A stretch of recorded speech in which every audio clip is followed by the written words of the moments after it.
भारत नेपाल अंतर्राष्ट्रीय सीमा 72 घंटे के लिए हुई सील। नेपाल में प्रतिनिधि सभा तथा प्रदेश सभा सदस्य के लिए होने वाले चुनावों को लेकर आज जिलाधिकारी रीना जोशी के आदेश पर गुरुवार शाम 7 बजे भारत नेपाल सीमा पर एएसआई विनोद कुमार कंबोज के नेतृत्व में धारचूला मुख्यालय में झूला पुल अगले 72 घंटों के लिए सील कर दिया गया। 11वीं वाहिनी एसएसबी डीडीहाट के अंतर्गत धारचूला, कुलागाड़, रोंगती नाला, सीतापुल तथा 55वीं वाहिनी के अंतर्गत बलवाकोट, जोलजीबी, दोड़ा, द्वालीसेरा और झूला घाट में भारत नेपाल के बीच झूला पुल बंद कर दिए गए। 3 दिन झूला पुल बंद होने के कारण गुरुवार को इन स्थानों पर नेपाल के नागरिकों के द्वारा सब्जी तथा खाद्य सामग्रियों की खरीदारी की गई। इस दौरान रणविजय, श्री कृष्ण सिंह, पूनम, आसी आदि मौजूद रहे। ऐतिहासिक जोलजीबी मेले में विभिन्न कार्यक्रमों की मची धूम, विद्यालयों के छात्र भी बड़ी संख्या में कर रहे प्रतिभाग। ऐतिहासिक, धार्मिक, सांस्कृतिक एवं व्यापारिक जोलजीबी मेले के चौथे दिन भाषण, निबंध, पेंटिंग और प्रश्न मंच आदि स्कूली बच्चों के कार्यक्रम आयोजित किए गए, जिसमें भाषण प्रतियोगिता, जूनियर तथा सीनियर वर्ग विषय, कोविड-19 का शिक्षा पर प्रभाव, प्रश्न मंच, पेंटिंग प्रतियोगिता में जोलजीबी मेले का दृश्य व प्राकृतिक दृश्य तथा निबंध प्रतियोगिता में नई शिक्षा नीति व स्थानीय भाषा का शिक्षा में प्रभाव आदि विषयों में प्रतियोगिताएं आयोजित की गई। कार्यक्रम का संचालन कर रहे करण थापा और शंकर दत्त भट्ट ने बताया कि निबंध सीनियर वर्ग में माही एंजल कॉन्वेंट धारचूला प्रथम, भक्ति भंडारी जेके पब्लिक स्कूल बलवाकोट द्वितीय, सोनी पंत जीआईसी जोलजीबी ने तृतीय स्थान प्राप्त किया। निबंध जूनियर वर्ग में हिमालय सिंह एंजल कॉन्वेंट धारचूला प्रथम, गीतांजलि एंजल कॉन्वेंट धारचूला द्वितीय और तमन्ना जीआईसी जोलजीबी ने तृतीय स्थान प्राप्त किया। चित्रकला सीनियर वर्ग में गुंजन जीआईसी जोलजीबी प्रथम, साहिल कुमार जीआईसी बगड़ीहाट द्वितीय, नवीन कुमार जीआईसी धारचूला ने तृतीय स्थान प्राप्त किया। निर्णायक मंडल की भूमिका पूनम ग्वाल, प्रियंका दताल, कविता मेहरा और आसमा खान रही।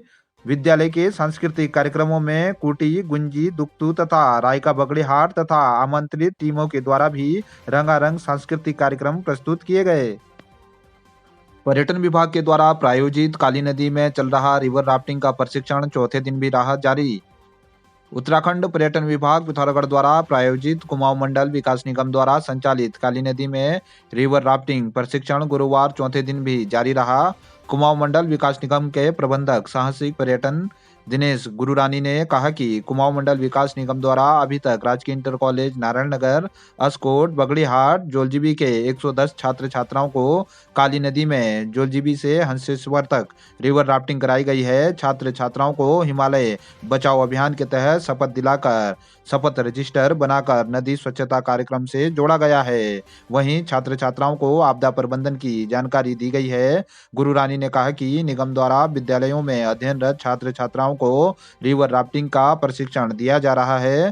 प्रशिक्षण रिवर गाइड राजेंद्र सिंह, पदम सिंह, विनोद धामी, अजय धामी, मनोहर सिंह, वेद प्रकाश भट्ट, दीपक बिष्ट द्वारा दिया जा रहा है। कार्यक्रम में निगम के नरेंद्र थापा, विजय बोरा भी सहयोग कर रहे हैं।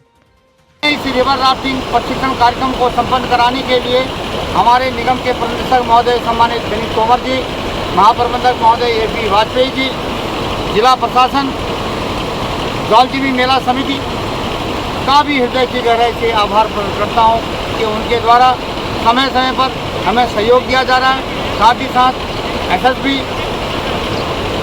जोलजीबी के तमाम अधिकारी और उनके कर्मचारियों का भी मैं आभार प्रकट करना चाहता हूँ। जय हिंद, जय भारत।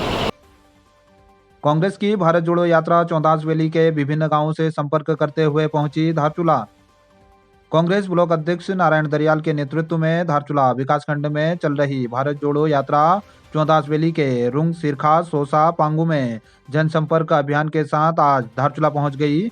यात्रा में स्थानीय विधायक हरीश धामी भी मौजूद रहे। उन्होंने कहा कि आज देश में आपसी भाईचारे और सामंजस्य को बढ़ाने के उद्देश्य से कांग्रेस के द्वारा भारत जोड़ो यात्रा निकाली गई है, जिसको भारी जनसमर्थन मिल रहा है। इस दौरान यात्रा प्रभारी सुनील कुमार, पूर्व ब्लॉक प्रमुख प्रदेश मंत्री नेत्र सिंह कुंवर, भूपेंद्र थापा, दीपक बिष्ट, रामू रोकाया, प्रवेश रोतेला, निरप गरब्याल आदि मौजूद रहे।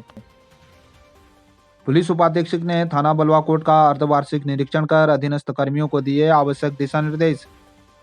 पुलिस उपाधीक्षक धारचूला परवेज अली के द्वारा थाना बलौकोट का अर्धवार्षिक निरीक्षण किया गया। थाना अध्यक्ष संजीव कुमार सहित थाने में नियुक्त सभी कर्मियों को आवश्यक दिशा निर्देश दिए। साथ ही मालखाना कार्यालय के रजिस्टर, महिला हेल्प डेस्क, आर्म्स एम्युनेशन, आपदा उपकरणों, अभिलेखों, CCTNS, थाना भोजनालय तथा थाना परिसर का निरीक्षण किया। साथ ही कर्मियों से पारिवारिक समस्याओं के विषय में जानकारी ली। उन्होंने सभी से सतर्कता पूर्वक ड्यूटी करने तथा मादक पदार्थ का सेवन न करने, साफ सुथरी वर्दी पहनने तथा जनता से मित्रवत व्यवहार रखने की कर्मियों को हिदायत दी। चौदास वैली में जियो की संचार सुविधा ग्रामीणों के लिए बनी मुसीबत, राहत देने की स्थानीय लोगों ने की मांग। चौदास वैली में जियो की संचार सेवा ग्रामीणों के लिए मुसीबतों का सबब बनी हुई है। 3 साल पूर्व शुरू हुई संचार सेवा सिरखा, रुंग, कुरीला, समरी, सिरदांग तथा पलंकारी आदि गांव के 1000 उपभोक्ताओं के लिए घाटे का सौदा साबित हो रही है। स्थानीय लोगों ने संचार व्यवस्था सुधारने की स्थानीय प्रशासन से मांग की है। सिंह है कि मैं नव मंगल दल का अध्यक्ष हूँ। हमारे यहाँ 3 ग्राम सभा रहते हैं, सिरका सिरदांग। यहाँ हमारे जियो टावर लगा है जो 3 साल से कोई फायदा नहीं हो रहा है यहाँ, क्योंकि हमको 250 का रिचार्ज करना पड़ता है, वो ऐसी बर्बाद चले जाते हैं। सरकार से निवेदन है कि टावर को सुधारा जाए, ढंग से नेटवर्क दिया जाए। विधायक हरीश धामी ने आपदा पीड़ितों से की मुलाकात, समस्याओं के शीघ्र समाधान का दिया भरोसा। धारचूला विधायक हरीश धामी ने जवाहर सिंह नबियाल स्टेडियम में चल रहे आपदा राहत शिविर पहुंचकर गुरुवार को आपदा पीड़ितों से मुलाकात की। खोतिला के आपदा पीड़ित परिवारों ने मुआवजा तथा विस्थापन से संबंधित परेशानियों से विधायक को अवगत कराया। विधायक ने पीड़ितों की समस्याओं को गंभीरता से सुनते हुए शीघ्र समाधान का भरोसा दिया।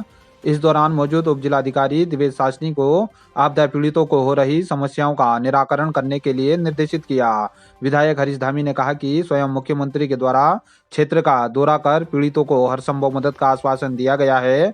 ऐसे में किसी भी प्रभावित को मुआवजा विस्थापन से संबंधित परेशानी नहीं होने दी जाएगी। उन्होंने पीड़ितों को हर संभव मदद देने का भरोसा दिलाया। ये लोग फोन करके अपनी परेशानियां बता रहे थे कि हमको यहाँ पे ये दिक्कत आ रही है, तो परसों मैंने माननीय मुख्यमंत्री जी के सामने भी जौनजी मेले में रखा और उन्होंने भी कहा। और बहुत अच्छी बात है कि यहाँ पर हमारे यहाँ फिर ज्वाइंट मजिस्ट्रेट के रूप में जो है नए अधिकारी आए हैं और उन्होंने आज उनके बीच में बैठ के जो समस्याएं थी उसका निराकरण किया है। और मैंने भी उनसे कहा है कि जो नियमावली में जो आपको दिक्कत आ रही है आप उसको जो है प्रभावितों को एक लिस्ट बनाकर आप भेज दीजिए, तो जहाँ पर जो दिक्कत है उसको जो है सरलीकरण करने के लिए हम सरकार में माननीय मुख्यमंत्री से बात करेंगे और उसको सरलीकरण करके जल्दी से जल्दी इन आपदा प्रभावितों का पुनर्वास करेंगे। किसी मामले में हम लोग यहाँ पर आए।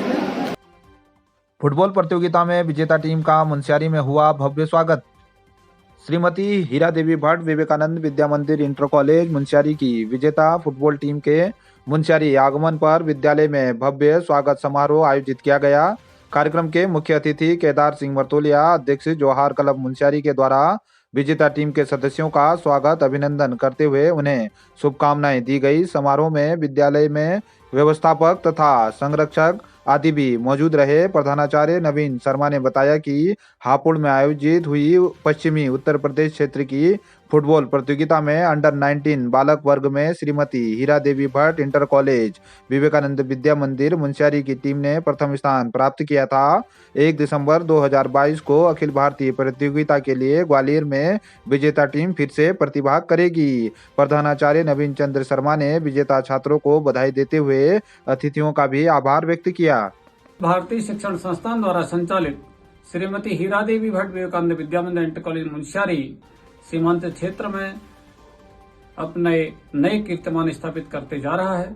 बॉक्सिंग में 3 गोल्ड मेडल क्षेत्र स्तर पर हासिल करने के बाद अखिल भारतीय बॉक्सिंग प्रतियोगिता में मध्य प्रदेश गुना नाम की जगह पर ये 25 तारीख को प्रतिभाग करने के लिए जाएंगे। वहीं दूसरी ओर फुटबॉल की टीम क्षेत्र स्तर पर अंडर 19 वर्ग में प्रथम स्थान पर रही है। फुटबॉल के खिलाड़ी भी अखिल भारतीय स्तर पर खेलने के लिए ग्वालियर 1 दिसंबर को जाएंगे। ये विद्यालय के लिए अत्यंत प्रसन्नता का विषय है। पिथौरागढ़ जनपद उत्तराखंड के साथ साथ पश्चिमी उत्तर प्रदेश क्षेत्र का नेतृत्व करेगी विवेकानंद इंटर कॉलेज मुनस्यारी की टीम। सभी सीमांत क्षेत्रवासियों को बहुत बहुत बधाई, धन्यवाद।